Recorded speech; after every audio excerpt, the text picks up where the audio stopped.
काँग्रेसच्याच हायकमांडने एक त्यांच्या विरोधातला निर्णय घेतलेला आहे। जनसुरक्षा विधेयक विधिमंडळात पास होत असताना दांडी मारलेल्या काँग्रेस गटनेते विजय वडेट्टीवार यांच्या विरोधात काँग्रेस हायकमांडने एक मोठा निर्णय घेतलाय। जनसुरक्षा विधेयकाला विरोध का करण्यात आला नाही अशी विचारणा करण्यात आली आहे। शिवाय नोटीस बजावून विचारणा करण्यात आली आहे आणि म्हणून वडेट्टीवारांच्या पक्षांतर्गत अडचणी वाढण्याची चिन्ह आहेत। मात्र आपल्याला कुठलीही नोटीस आली नाही असं स्पष्टीकरण वडेट्टीवारांनी दिलं।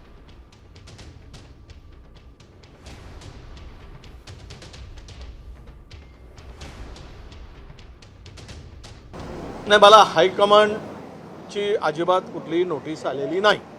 ते सगळे प्रोसिडिंगची त्यांनी मांडलेली बाजू किंवा त्यांनी केलेलं भाषण ते सगळे आम्ही सभागृहाच्या मध्ये मांडलेलं ते ती माहिती आम्ही हायकमांडकडे पाठवणार आहोत, प्रदेशाध्यक्षांना सुद्धा देणार आहोत। नाही, तसं काही नोटीसचा विषय नाही।